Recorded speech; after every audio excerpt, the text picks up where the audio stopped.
हम भी मानते हैं ये सब डिजिटल अच्छा है। एक का स्टाफ है, एक टीचर पूरे विद्यालय को देख रहा है, 2 टीचर देख रहे हैं और सारा ऑनलाइन करते करते हम उसी पे रहेंगे तो जो है पढ़ाई कब करेंगे। पुरानी पेंशन की बहाली, इन सब की जब तक मांगे पूरी नहीं होती, हम डिजिटलाइजेशन और डिजिटल उपस्थिति का पूर्ण बहिष्कार करते रहेंगे। उत्तर प्रदेश सरकार ने उत्तर प्रदेश के सरकारी शिक्षकों के लिए डिजिटल उपस्थिति को अनिवार्य कर दिया है कि अब जब भी जो शिक्षक हैं वो स्कूल पहुंचेंगे तो उन्हें डिजिटल उपस्थिति लगानी होगी। आप लोग यहाँ पे प्रदर्शन कर रहे हैं, इसके विरोध में कर रहे हैं। हम विरोध इसलिए कर रहे हैं, आपके माध्यम से बताना चाहेंगे माननीय मुख्यमंत्री जी को कि शिक्षक शिक्षिकाएं की जो लंबित और बाधित समस्याएं थी उनके लिए हम लोगों ने विभाग और उच्च अधिकारियों को लगातार पत्र दिए और जो उनकी प्रमुख समस्याएं थी 30 CL, हाफ CL, कैशलेस चिकित्सा, पुरानी पेंशन बहाली और एक लिपिक की व्यवस्था, चतुर्थ श्रेणी की व्यवस्था, वो इसलिए मांगे कर रहे थे कि जो नवंबर में इन्होंने डिजिटल के लिए ट्रायल किया था उसी समय हमने ये मांग की और अनेकों पत्र हमने दिए। अभी 15 जुलाई को ये डिजिटल व्यवस्था लागू हुई थी, डिजिटलाइजेशन और डिजिटल उपस्थिति, लेकिन हमारे उच्च अधिकारियों ने इसको 8 जुलाई को ही लागू कर दिया। तो शीर्ष नेतृत्व के आह्वान पर 8 जुलाई से 10 जुलाई तक हम लोगों ने काली पट्टी बांधकर पठन पाठन करते हुए इसका विरोध दर्ज किया और आज जो है हम लोग ज्ञापन के माध्यम से जिला विशेष अधिकारी के द्वारा माननीय मुख्यमंत्री को हम ज्ञापन दे रहे हैं। जो हमारी प्रमुख मांगे हैं मैं बताना चाहूँगा, प्रमुख मांगे हमारी हैं 15 CL की सुविधा प्रदान की जाए, जो हम पहले भी लिख के कई बार दे चुके हैं पत्र के माध्यम से हमारे प्रदेश संगठन और जिला संगठन लखनऊ का। दूसरा है हाफ CL की सुविधा प्रदान की जाए। एक शिक्षक जब विद्यालय पहुंच जाता है और उसको घर से फ़ोन आता है कि आपका बेटा बीमार है, तो आप बताइए कि अपने बेटे की बीमारी के लिए हम घर जाएं या दोपहर में अटेंडेंस लगाएं। ये व्यवहारिक आदेश नहीं है। हमको ये हाफ CL देना चाहिए, जैसे कि हम अगर सुबह अटेंडेंस लगा दें तो दोपहर की अटेंडेंस हाफ CL लेकर हम घर जा सकें या कोई भी आवश्यक जरूरी काम कर सकें। तीसरा हमारा 30 EL है।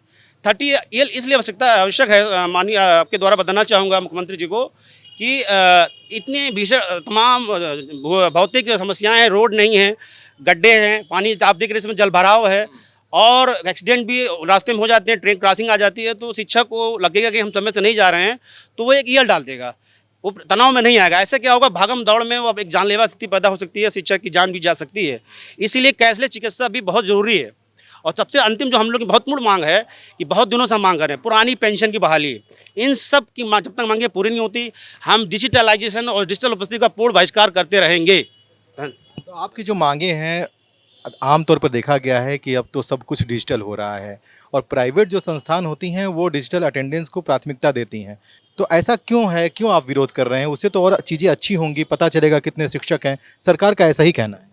हम भी मानते हैं ये सब डिजिटल अच्छा है। सरकार जो सोच रही कर रही है, हम भी चाहते हैं डिजिटल हो, काम कम हो, लेकिन जब वहाँ पे 5 का स्टाफ होना चाहिए, एक का स्टाफ है, एक टीचर पूरे विद्यालय को देख रहा है, 2 टीचर देख रहे हैं और सारा ऑनलाइन करते करते हम उसी पे रहेंगे तो जो है पढ़ाई कब करेंगे। हम उनका समय जा रहा, बच्चों का समय जा रहा है, हम सारा ऑनलाइन में ही जुटे रहेंगे। उसके लिए एक कंप्यूटर ऑपरेटर की व्यवस्था हो या एक बाबू की व्यवस्था, जैसे प्राइवेट जो स्कूलों में होती, हर ऑफिस में होती व्यवस्था, वो अलग होना चाहिए। केवल हमको सिर्फ पढ़ाने का काम दिया जाए और कोई बाहर का काम ना दिया जाए। हम इसके लिए तैयार हैं, हम कोई विरोध इसका नहीं करते। जो भी गवर्नमेंट की पॉलिसी आती हम सब टीचर्स कर रहे हैं, सारे विभाग का काम करते हैं। ये योगी जी भी माननीय जो है आदरणीय जो है योगी जी माननीय मुख्यमंत्री जी उत्तर प्रदेश ने कई मौके पे कई भाषण में कहा है कि टीचर से बढ़िया, बेसिक टीचर से बढ़िया कोई काम नहीं कर सकता है। उन्होंने जिंदाबाद, ये हमारे टीचर से बढ़िया काम नहीं कर सकता। कुछ चीज़ें आप लोगों की समस्याएं हमेशा से रही हैं कि शिक्षकों को, जो सरकारी शिक्षक होते हैं उनको जो है चुनावी ड्यूटी में लगा दिया जाता है, उससे भी जो पठन पाठन की व्यवस्था है वो बाधित होती है। कुछ बातें आप लोगों ने और कही हैं कि सुदूर गाँव में जो कम्युनिकेशन नहीं होता है, आने जाने में समस्याएँ होती हैं। किस तरह की समस्याएं ये हैं जिसको लेकर आप लोग मांग कर रहे हैं, क्यों विरोध कर रहे हैं, जबकि सरकार चाहती है कि सब कुछ डिजिटल हो, आप अटेंडेंस लगाएंगे तो सारा डेटा सरकार के पास आएगा, तभी सरकार को आपकी समस्याओं के बारे में पता चलेगा। देखिए, सबसे पहली बड़ी बात तो ये है कि हमारे 90% जो विद्यालय हैं वो दूर दराज के ग्रामीण क्षेत्रों में हैं। हो सकता है अधिकारियों को उसका नॉलेज ना हो, उनको चाहना चाहिए धरातल पर उसकी हकीकत पहचानना चाहिए। हमारा शिक्षक सुबह प्रातः उठता है, सही समय पे उठता है और वो निकलता है, सही समय से निकलता है। रास्ते में कहीं बस नहीं मिलती है, अगर जो बस मिल भी जाती है तो रास्ते में मान लो कहीं पेड़ कटा हुआ गिरा है, आंधी तूफान आ गया, या मान लो हमारा बाइक से जा रहा है कोई शिक्षक और अचानक आंधी आ गई, तो क्या उसको रुकना नहीं चाहिए थोड़ी देर? अगर जो वो रुकता है और विद्यालय में थोड़ा सा लेट चला जाता है, 1-2 मिनट भी लेट हो जाता है, तो उसका अटेंडेंस नहीं लग पाएगा, ऑनलाइन अटेंडेंस नहीं लग पाएगा, और इसका मतलब है कि वो एब्सेंट हो गया उस दिन और उसका वेतन काटा जाएगा। इसके अलावा बारिश का मौसम रहता है, अक्सर पूर्वांचल क्षेत्र में चले जाइए, बलिया देवरिया, बहुत सारे ऐसे क्षेत्र हैं जहाँ पे 5-5, 10-10 किलोमीटर आपको पैदल कच्ची सड़कों पे जाना पड़ता है। वहाँ पे बाइक नहीं चल पाती है, क्योंकि वहाँ पे मिट्टी इतना अवरोध उत्पन्न कर देती है कि आप बाइक से चल ही नहीं सकते।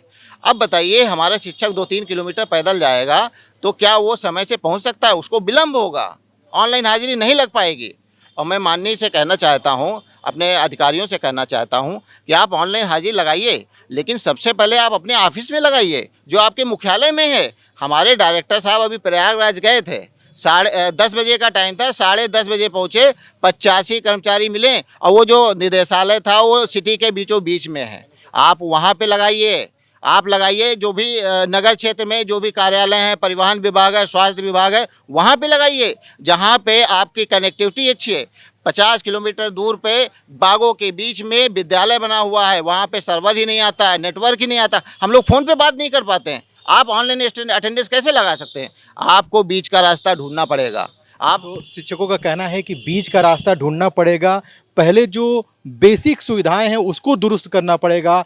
गांव के अंदर आज भी विद्यालय बहुत दूर होते हैं, उनकी कनेक्टिविटी नहीं होती है, पहुंचने के लिए वहां पर रास्ते नहीं होते हैं, जिसकी वजह से हमेशा ही शिक्षक को देरी से पहुंचना पड़ता है। और बहुत सारे ऐसे सरकारी कार्य भी होते हैं जिसकी वजह से आप लोगों को बहुत समस्याओं का सामना करना पड़ता है।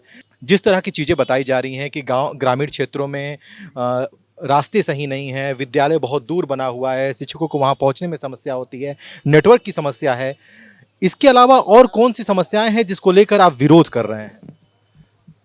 ये जो वर्तमान समय में विरोध चल रहा है, सबसे पहले मैं संगठन के मुखिया आदरणीय सुशील कुमार पांडे जी, जो कि इस विरोध का प्रदेश में नेतृत्व कर रहे हैं, इन सब जो समस्याएं आपने गिनाई है, इन सब के बावजूद टीचर, हमारे शिक्षक साथी शिक्षिकाएं रोज़ विद्यालय जाती हैं, और इतनी दुर्गम परिस्थितियों के बाद हम लोग पहुंचते हैं, अपना काम करते हैं।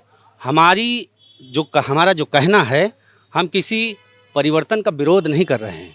विभागीय सुधार जो होंगे, जो प्रशासनिक आदेश होंगे, जो शिक्षा छात्रों और पूरे विभाग के हित में होंगे, हम उसका पालन करेंगे। लेकिन हम ये आपसे कहना चाहते हैं कि जितनी तत्परता ऑनलाइन हाजिरी को लागू करने में है, क्या उतनी तत्परता हमारी समस्याओं को सुलझाने में नहीं हो सकती है? जैसे सबसे बड़ा मुद्दा इसमें पुरानी पेंशन का चल रहा है। आप देखिए, जो लोग इस समय सरकारी कर्मचारी हैं, जो रिटायर हो गए हैं, जिनको पेंशन नहीं मिल रही, उसकी क्या हालत हो रही है। दूसरी बात कि जैसे इतनी दूर स्कूल हैं, आप बायोमेट्रिक अटेंडेंस लागू करना चाहते हैं। हम कहते हैं कि अगर हम जैसे कि बताया गया, आप 2-3 दिन लेट हो गए, आपको चलिए छूट मिलती है। अगर चौथे दिन हो गया तो क्या होगा? हमको 14 CL मिलती है साल भर में, और कोई भी अनलीव प्रिविलेज लीव नहीं मिलती है, हाफ CL नहीं मिलती है, बाकी दूसरे कर्मचारियों को मिलती है। अब ये बताइए कि जैसे किसी शिक्षक के परिवार में कोई कार्यक्रम है, वो कौन सी छुट्टी लेगा? साल में 14 छुट्टियों में किसी के यहाँ शादी ब्याह होगा, कौन सी छुट्टी लेगा? 14 इकट्ठा आप ले नहीं सकते। हम ये चाहते हैं कि जिस तरीके से दूसरे कर्मचारियों को आप सुविधाएं देते हैं, राज्य कर्मचारियों को, केंद्र कर्मचारियों को, उनके समान हमारी सुविधाएं आप कीजिए। जब पूरा हिंदुस्तान माननीय मोदी जी का परिवार है, तो एक ही परिवार में 2 तरह का बर्ताव क्यों? क्या ये शिक्षक आपके परिवार का हिस्सा नहीं है? अगर ये सुविधाएं आप केंद्र कर्मचारियों को देते हैं, तो ये सुविधाएं शिक्षकों को आप क्यों नहीं दे सकते हैं? प्राइमरी स्कूलों में 29 बच्चों पर 1 टीचर तैनात है, ऐसा आंकड़े कहते हैं, जो तय मानकों से बेहद कम बताया जा रहा है। बच्चों का ड्रॉप आउट रेट 2.7% है। अपर प्राइमरी स्कूलों में 18 स्टूडेंट पर 1 टीचर है, जो कि टीचर स्टूडेंट रेशियो के मानक से बहुत ऊपर है। ये भी शिक्षकों की शिकायत है और ऐसा आंकड़े कहते हैं। अब देखने वाली बात यह है कि सरकार शिक्षकों की बात मानती है या नहीं मानती है। फिलहाल आपने देखा कि शिक्षकों ने क्या कुछ कहा और शिक्षक क्यों विरोध कर रहे हैं। लखनऊ से वीडियो जर्नलिस्ट सऊद अंसारी के साथ मैं अभिनेंद्र।